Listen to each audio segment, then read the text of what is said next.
হ্যানক একজন সুপারহিরো যে শহরকে বাঁচাতে গিয়ে নিজেই হয়ে ওঠে সবচেয়ে বড় সমস্যা। মানুষ তাকে ঘৃণা করে, পুলিশ তাকে আটকাতে চায়, অথচ তার ক্ষমতা পৃথিবীর কারোর কাছেই নেই। কিন্তু আসল রহস্য কি জানেন? সে আসলে একা না, তার শক্তির পেছনে লুকিয়ে আছে এক অবিশ্বাস্য সত্য। দর্শক, চলুন শুরু করি আজকের মুভি নিয়ে এক চমৎকার যাত্রা। শহরের প্রাণকেন্দ্রে এক উত্তেজনাপূর্ণ ঘটনা ঘটে। একদল ডাকাত ব্যাংক লুট করে পালিয়ে যাচ্ছিল, আর পুলিশ তাদের ধরতে মরিয়া হয়ে পিছু নিয়েছিল।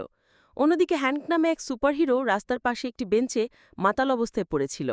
সে ছিল ভয়ানক খামখেয়ালি, দায়িত্ববোধের ধারণাধারায় গোছালো মানুষ। এক শিশু এসে তাকে ধাক্কা দিয়ে জাগিয়ে তোলে, টিভিতে প্রচারিত খবর দেখিয়ে বলে, ডাকাতদের ধরো। কিন্তু হ্যানকটা গায়ে মাখান না, বরং শিশুটিকে চলে যেতে বলল। বিদায় নিতে নিতে শিশুটি ক্ষুব্ধ হয়ে তাকে অসভ্য বলে গালি দেয়। এই শব্দটা হ্যানকের কাছে খুবই স্পর্শকাতর। জীবনে বারবার সেই অপমান সহ্য করেছে, আর এবারও শুনে তার মেজাজ তেতে উঠল। রাগে সে সাথে সাথেই ডাকাতদের ধরতে বেরিয়ে পড়ে। সে আকাশে উঠতে গিয়ে অসাবধানতাবশত বেঞ্চটি ভেঙে ফেলে, যা তার অগোছালো স্বভাবের পরিচয় দেয়। এরপর সে প্রচণ্ড গতিতে ডাকাতদের দিকে ছুটে যায়, তাদের গাড়ি থামানোর জন্য ঝাঁপিয়ে পড়ে। কিন্তু তার ধাক্কায় কাছের একটি সাইনবোর্ড ভেঙে পড়ে, যা পুলিশের গাড়িতে আছড়ে পড়ে এবং বিশাল ক্ষতি হয়।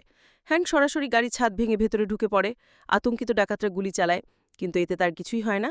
শুধু হাতে থাকা মদের বোতল আর সানগ্লাস ভেঙে যায়। এতে সে আরও ক্ষেপে যায়। রাগের বশে সে পায়ের এক ধাক্কায় গাড়িটিকে থামিয়ে দেয়। ঠিক তখনই ডাকাতের একজন তাকে আবারও অসভ্য বলে গালি দেয়। এবার হ্যানক আরও ক্ষিপ্ত হয়ে গাড়িটিকে তুলে কয়েক সেকেন্ড শূন্যে ভাসিয়ে রাখে, তারপর এক পিলারের উপর ছুড়ে দেয়। কাজ শেষ। কিন্তু হ্যানক এসব নিয়ে বিন্দুমাত্র চিন্তিত নয়। সে নির্বিকারভাবে আবারও মদের বোতল হাতে নেয়। কিছুক্ষণ পরেই টিভিতে খবর আসে, শহরে তার কর্মকাণ্ডের ফলে $9 বিলিয়ন ক্ষতি হয়েছে। মানুষ তাকে সুপারহিরো নয়, বরং এক বিপর্যয় বলে মনে করে, কারণ সে যতটা সাহায্য করার চেষ্টা করে তার চেয়ে বেশি ক্ষতি করে ফেলে। এরপর আমরা ডাক্তার ইউনুসকে দেখতে পাই, একজন দক্ষ পাবলিক রিলেশন স্পেশালিস্ট যে সমাজে ইতিবাচক পরিবর্তন আনতে চায়। সে কয়েকজন বড় ব্যবসায়ীর সঙ্গে দেখা করে একটি প্রতীক তৈরি করে সেটিকে চ্যারিটির কাজে ব্যবহারের প্রস্তাব দেয়। একই সঙ্গে একটি গুরুত্বপূর্ণ ওষুধ বিনামূল্যে বিতরণের আহ্বানও জানায়। কিন্তু ব্যবসায়ীরা তার এই প্রস্তাব একদমই ভালোভাবে নেন না। বিশেষ করে ফ্রিতে ওষুধ দেওয়ার কথা শুনেই তারা তা সরাসরি প্রত্যাখ্যান করে। হতাশ ডাক্তার ইউনুস অফিস থেকে গাড়ি নিয়ে বাড়ির পথে রওনা নেয়। কিন্তু কিছুক্ষণ পরেই সে ভয়ানক এক বিপদের মুখে পড়ে। গাড়িটি ট্রাফিক জ্যামে আটকে যায়, আর তখনই সে লক্ষ্য করে গাড়িটি একদম রেল লাইনের উপরে রয়েছে। দূর থেকে দ্রুত গতির একটি ট্রেন ছুটে আসছে। সামনে পেছনে গাড়ির সারি থাকায় সে কোনোভাবেই গাড়িটি সরাতে পারছিল না। আতঙ্কিত হয়ে দরজা খুলতে গেলে হ্যান্ডেল ভেঙে যায়, আর কোনোভাবে দরজা খুলতে পারলেও সিট বেল্ট আটকে যায়। সময় কম ছিল, ট্রেন ধেয়ে আসছিল। ঠিক তখনই হঠাৎ হ্যানক হাজির হয়। মুহূর্তের মধ্যেই সে গাড়িটিকে পাশের দিকে ছুঁড়ে ফেলে, ফলে ডক্টর ইউনুস নিশ্চিত মৃত্যুর হাত থেকে রক্ষা পায়। কিন্তু সময় স্বল্পতার কারণে হ্যানক নিজে সরতে পারেনি, ফলে ট্রেনের সঙ্গে তার তীব্র ধাক্কা লাগে, আর তার বিশাল শক্তির কারণে পুরো ট্রেনটি দুমড়ে মুচড়ে যায়। একের পর এক বগি উল্টে ভয়াবহ বিশৃঙ্খলা সৃষ্টি হয়। মানুষ এবারও ক্ষিপ্ত হয়ে চিৎকার করতে থাকে। কেউ কেউ বলতে থাকে, যদি হ্যানক সরাসরি গাড়িটিকে উপরে তুলে নিত তাহলে এত বড় দুর্ঘটনা ঘটত না। তখনই ডক্টর ইউনুস সবাইকে থামিয়ে দেয়। দৃঢ় কণ্ঠে বলে, হ্যানক আমার জীবন বাঁচিয়েছে। আমি আজ আমার পরিবারের কাছে ফিরতে পারবো, এটাই সবচেয়ে বড় ব্যাপার। এরপর সে হ্যানকের প্রতি কৃতজ্ঞতা জানিয়ে তাকে ধন্যবাদ দেয় এবং তার গাড়িসহ বাড়ি পৌঁছে দেওয়ার অনুরোধ করে। হ্যানক তেমন কিছু না বলে গাড়িসহ তাকে তার বাড়ির সামনে নামিয়ে দেয়। সেখানে ডক্টর ইউনুস তার স্ত্রী ম্যারি ও ছেলে অ্যাননের সঙ্গে হ্যানকের পরিচয় করিয়ে দেয়। হ্যান বিদায় নিতে যাচ্ছিল, কিন্তু ডক্টর ইউনুস ওটা জিজ্ঞাসা করে সে সাধারণ মানুষের মতো খাবার খায় কিনা। হ্যান মুচকি হেসে জানায় সে খাবার খুব পছন্দ করে। তবে ম্যারি চায়নি হ্যান তাদের বাড়িতে আসুক, কিন্তু পরিস্থিতি এমন ছিল যে তখন আর না বলার উপায় ছিল না। অবশেষে হ্যান তাদের সঙ্গে খাবার টেবিলে বসে যায়। খাবার খাওয়ার সময় ডক্টর ইউনুসের ছেলে অ্যারন হ্যানকের দিকে তাকিয়ে দ্বিধা নিয়ে বলে, আমাদের পাশের বাড়ির মিশেল প্রায়ই আমাকে ভয় দেখায় আর মারধর করে। হ্যান চুপচাপ শোনে, কিন্তু তেমন গুরুত্ব দেয় না। তার দৃষ্টিতে এটা শুধু বাচ্চাদের ব্যাপার। খাওয়ার শেষে হ্যান বিদায় নিতে গেলে ডক্টর ইউনুস তাকে থামিয়ে বলে, আমি একজন পাবলিক রিলেশন স্পেশালিস্ট, আর আমি তোমাকে সাহায্য করতে চাই। তুমি মানুষকে রক্ষা করতে চাও, কিন্তু তারা তোমাকে ঘৃণা করে, কারণ তুমি জানো না কিভাবে নিজেকে সবার কাছে ভালোভাবে উপস্থাপন করতে হয়। আমি চাই মানুষ তোমাকে ভালোবাসুক, বুঝুক তুমি তাদের জন্য কতটা গুরুত্বপূর্ণ। কিন্তু হ্যানকের এসব কথায় কোনো আগ্রহ নেই। সে কিছু না বলেই চলে যায়। সেই রাতে ডক্টর ইউনুস তার স্ত্রী ম্যারির সঙ্গে হ্যানকের ব্যাপারে আলোচনা করে। ম্যারি স্পষ্টভাবে জানায়, তুমি কেন ওর সঙ্গে কাজ করতে চাচ্ছ? দেখো মিডিয়াতে প্রতিদিন কি দেখায়, ও ভালো কিছু করতে পারে না, উল্টো ক্ষতি করে। কিন্তু ডক্টর ইউনুস নির্ভর কণ্ঠে বলে, না, হ্যাঙ্ক ভালো কাজ করতে জানে। সে ভালো মানুষ, শুধু জানে না কিভাবে মানুষের ভালোবাসা অর্জন করতে হয়। অন্ধকার ছাদের কোনায় বসে হ্যান তাদের কথোপকথন শুনছিল। সে কোনো প্রতিক্রিয়া দেয়নি, কিন্তু কথাগুলো তার মনে গেঁথে যায়। নিজের বাড়িতে ফিরে গিয়ে সে কিছুক্ষণ চুপচাপ বসে থাকে, তারপর উপরে পুরনো একটা ছোট বাক্স বেরিয়ে পড়ে। তার মধ্যে দুটো পুরনো সিনেমার টিকিট রাখা। সে তাকিয়ে থাকে, যেন কোনো পুরনো স্মৃতি মনে করার চেষ্টা করছে। অনেক চিন্তাভাবনার পর সে সিদ্ধান্ত নেয় ডক্টর ইউনুসের কথা মতো চেষ্টা করেই ভালো। পরদিন সকালে হ্যান ডক্টর ইউনুসের বাড়ির সামনে এসে নামে। ঠিক তখনই পাশ দিয়ে যেতে যেতে মিশেল তাকে উদ্দেশ্য করে তাচ্ছিল্য সুরে বলে, অসভ্য। এবার আর হ্যাং নিজেকে ধরে রাখতে পারেনি। এক ঝটকা এসে মিশেলকে আকাশে ছুড়ে দেয়। ডক্টর ইউনুস বিস্ময়ে চেয়ে থাকে। কয়েক সেকেন্ড পর সে হাসে। অন্তত হ্যান তার কাছে এসেছে, এতটুকুই যথেষ্ট। কিন্তু ঠিক তখনই আকাশ থেকে মিশেল নিচে পড়তে থাকে। শেষ মুহূর্তে হ্যান হালকা বিরক্তি নিয়ে এক হাতে তাকে ঝরে ফেলে। মিশেল আতঙ্কে চিৎকার করে কাঁদতে কাঁদতে পালিয়ে যায়। ডাক্তার ইউনুস হতাশে হ্যানকের দিকে তাকিয়ে বলে, এভাবে আর চলবে না। মিশেল এখন তার মায়ের কাছে গিয়ে অভিযোগ করবে। আর এটা তোমার জন্য আরও খারাপ হবে। তোমার ইমেজ এমনিতেই তলানিতে, এটাকে আর নষ্ট করো না। এরপর ডাক্তার ইউনুস তাকে কয়েকটি ইউটিউব ভিডিও দেখায়। এসব ভিডিও হ্যানকের মানহানির কারণ হয়েছে। একটিতে দেখা যায় একবার সে সাগরের তীরে আটকে থাকা একটা বিশাল তিমিকে সাহায্য করতে গিয়ে তাকে পানিতে ছুঁড়ে ফেলে। কিন্তু ভুলবশত তিমিটি গিয়ে একদল পর্যটকের বোটের উপর আছড়ে পড়ে। ফলে পুরো বোটই ডুবে যায়। হ্যান ভিডিওগুলো মনোযোগ দিয়ে দেখে। তারপর বিরক্তির ভঙ্গিতে বলে, আমি তো সাহায্যই করতে গিয়েছিলাম। ডাক্তার ইউনুস মাথা নাজিয়ে বলে, সেটাই তো সমস্যা। তুমি সাহায্য করতে চাও, কিন্তু মানুষটা বুঝতে পারে না। কারণ তুমি জানো না কিভাবে নিজেকে তাদের সামনে উপস্থাপন করতে হয়। তুমি চাও তারা তোমাকে সম্মান করুক, পছন্দ করুক, তাই না? হ্যান্ড চুপ থাকে, কিন্তু তার মুখের অভিব্যক্তি বলে দিচ্ছে যে কথাটা তার ভেতরে গেঁথে গেছে। ঠিক তখনই ম্যারি ও অ্যারন আসে। বাড়িতে ফিরে আসা ম্যারি দ্রুত টিভি চালিয়ে দিয়ে ডাক্তার ইউনুসকে বলে, দেখো এখনই খবর দিচ্ছে। খবরে বলা হচ্ছিল হ্যানকের কারণে শহরে বিশাল ক্ষতি হয়েছে। সে আইনের ঊর্ধ্বে নয়, তাকে আইন মেনেই চলতে হবে এবং তার অপরাধে শাস্তি পেতেই হবে। ডাক্তার ইউনুস খবরটা দেখে চিন্তায় পড়ে যায়। তারপর এক মুহূর্ত ভেবে পড়ে, এটাই আমাদের সুযোগ। ডাক্তার ইউনুস ব্যাখ্যা করে, শোনো, তুমি যদি পাবলিকের সামনে ক্ষমা চাও এবং নিজেকে পুলিশের কাছে স্বেচ্ছায় সমর্পণ করো, তাহলে মানুষ ধীরে ধীরে তোমার গুরুত্ব বুঝতে পারবে। কয়েক সপ্তাহ তুমি শহরে থাকবে না, তখন তারা উপলব্ধি করবে তুমি আসলে তাদের জন্য কতটা প্রয়োজনীয়। আর ঠিক তখনই সরকার তোমাকে মুক্ত করবে, আর তুমি ফিরে এসে সবার প্রিয় হিরো হয়ে উঠবে। হ্যান কিছুক্ষণ চুপচাপ থাকে, তারপর ধীরে ধীরে মাথা ঝাঁকিয়ে রাজি হয়। পরদিন শহরের সামনে এক বিশাল সংবাদ সম্মেলন ডাকা হয়, যেখানে দাঁড়িয়ে হ্যান ডাক্তার ইউনুসের লেখা এক সংক্ষিপ্ত বক্তব্য পড়ে, যেখানে সে বিনয়ের সঙ্গে নিজের কর্মকাণ্ডের জন্য ক্ষমা চায়। এরপর সে নিজেকে স্বেচ্ছায় পুলিশের হাতে তুলে দেয়। পুলিশ তাকে হাতকড়া পরিয়ে কারাগারে নিয়ে যায়। কিন্তু সমস্যা শুরু হয় জেলে গিয়ে। হ্যানকে চারপাশে একে একে কয়েদিরা জড়ো হতে থাকে। তাদের মধ্যে বেশিরভাগ তারই ধরা অপরাধী। চারপাশে কয়েদিরা ধীরে ধীরে তাকে ঘিরে ধরে।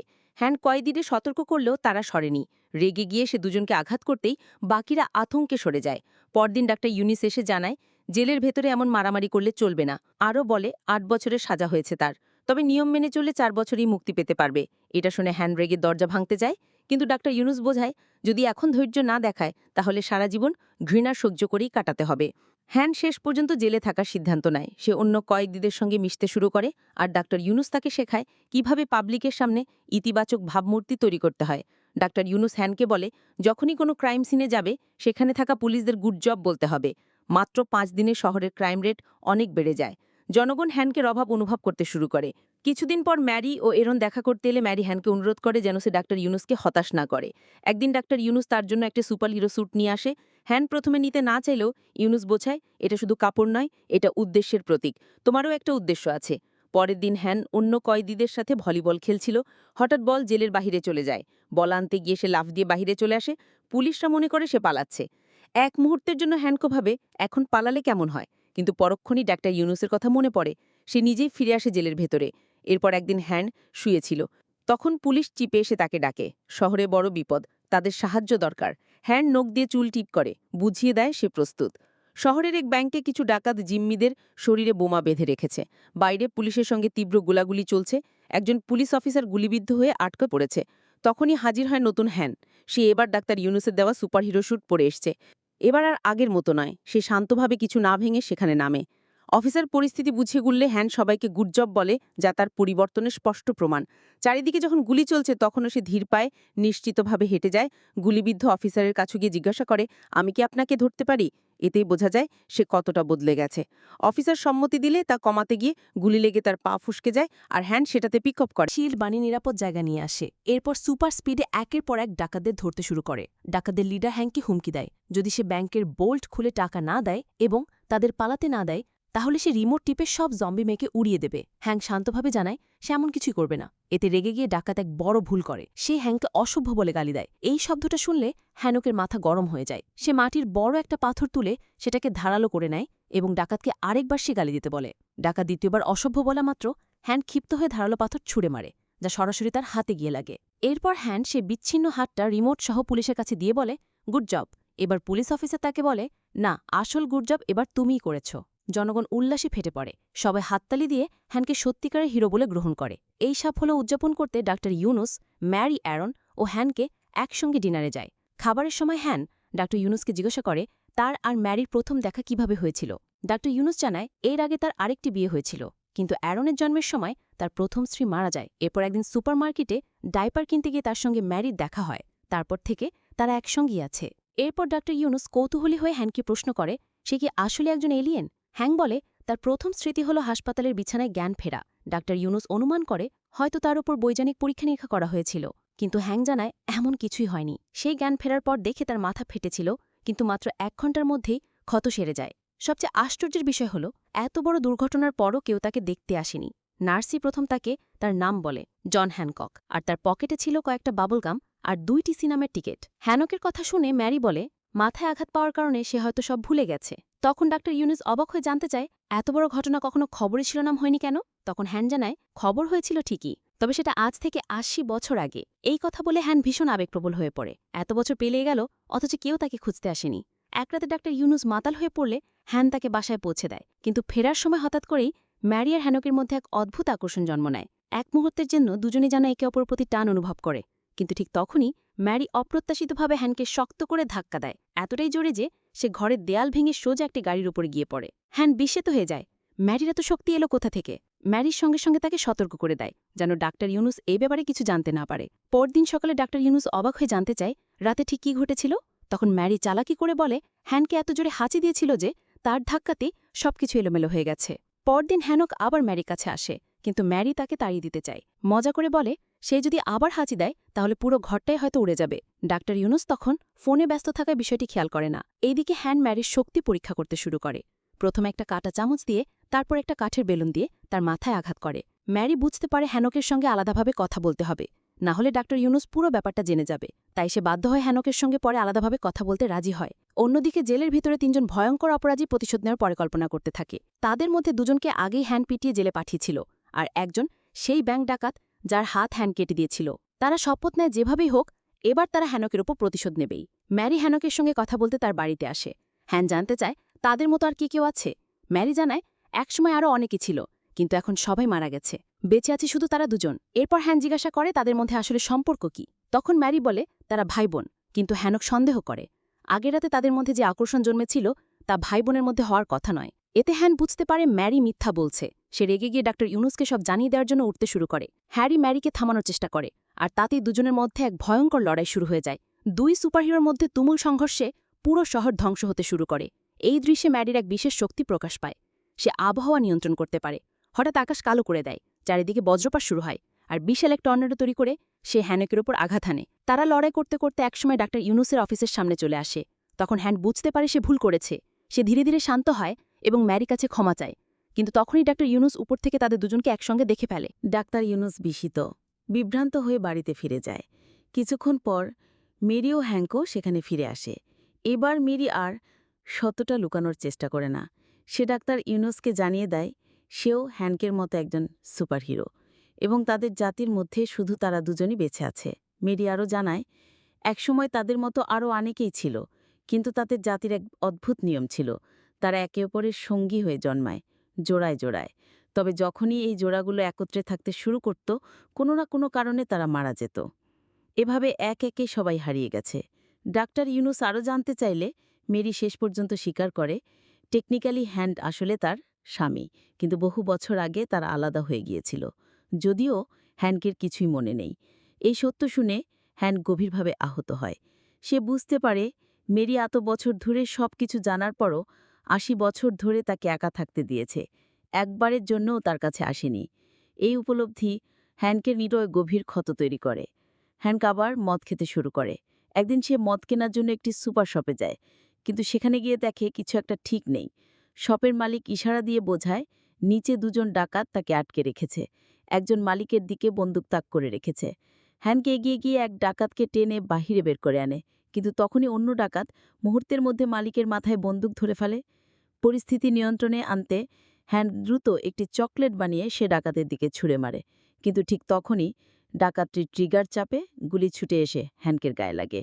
এর আগে কখনো গুলি হ্যানকের শরীরে ঢুকেনি, কারণ সে ছিল বুলেট প্রুফ, কিন্তু এবার অবাক করা ঘটনা ঘটে। গুলি কি তার শরীর ভেদ করে যায়। হ্যান মারাত্মক আহত হয়ে মাটিতে লুটিয়ে পড়ে। দ্রুত তাকে হাসপাতালে নিয়ে যাওয়া হয়। হ্যান বুঝতে পারে না তার শরীরে এমন কি হচ্ছে, আগে যা কখনো হয়নি এখন কেন হচ্ছে। কিছুক্ষণ পর ডাক্তার ইউনুস ও অ্যারন হাসপাতালে আসে তাকে দেখতে।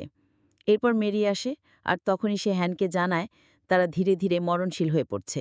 মেরি ব্যাখ্যা করে, যেহেতু তারা দুজন একটি জোড়া, তাই যতবারই তারা একে অপরের কাছাকাছি আসে তাদের শক্তি কমতে থাকে। তারা ধীরে ধীরে সাধারণ মানুষের মতো দুর্বল হয়ে পড়ে। শক্তি হারিয়ে ফেললেও এর বদলে তারা স্বাভাবিক মানুষের মতো জীবনযাপন করতে পারে, কিন্তু একই সঙ্গে মৃত্যুর ঝুঁকিতেও পড়ে। এটা আগেও অনেকবার ঘটেছে।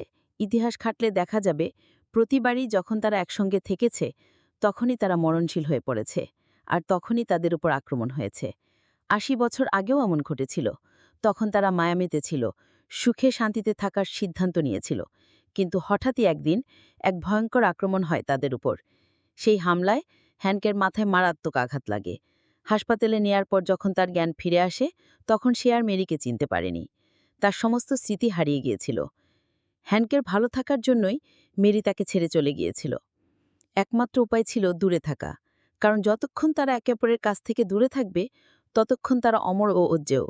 মেরি যখন হ্যানকে সবকিছু ব্যাখ্যা করছিল, ঠিক তখনই সেই তিনজন ভয়ঙ্কর অপরাধী হাসপাতালে হামলা চালায়। তারা কোনো সতর্কতা ছাড়াই গুলি চালাতে শুরু করে। হ্যান কিছু বুঝে ওঠার আগেই এক গুলি এসে লাগে মেরির গায়ে। হ্যান আতঙ্কিত হয়ে দ্রুত তাকে বেডে শুয়ে দেয়। ডাক্তাররা মেরির চিকিৎসা শুরু করে, কিন্তু বড় সমস্যা একটাই, তারা কাছাকাছি থাকায় দুজনেই দুর্বল হয়ে পড়েছে।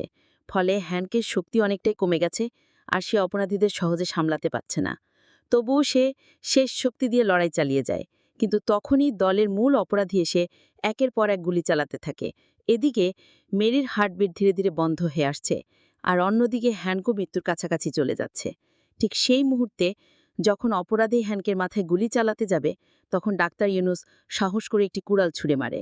কুড়ালটি গিয়ে সরাসরি অপরাধীর হাতে লাগে, আর সে আরেকটি হাতও হারায়। হ্যান বুঝতে পারে মেরিকে বাঁচানোর একমাত্র উপায় হল যত দ্রুত সম্ভব তার থেকে দূরে চলে যাওয়া। সে শেষ শক্তি দিয়ে হাসপাতালের বাহিরে লাফিয়ে ওঠে, তারপর একের পর এক বিশাল লাফ দিতে থাকে, যতক্ষণ না শহর থেকে অনেক দূরে চলে যায়। ঠিক সেই মুহূর্তে মেরির হার্টবিট ধীরে ধীরে ফিরে আসে। হ্যানক যত দূরে যেতে থাকে ততই তার নিজের শক্তিও ফিরে আসতে শুরু করে। অন্যদিকে মেরি পুরোপুরি সুস্থ হয়ে ওঠে। ১ মাস পর ডাক্তার ইউনুস এবং মেরি নিজেদের স্বাভাবিক জীবনে ফিরে গেছে।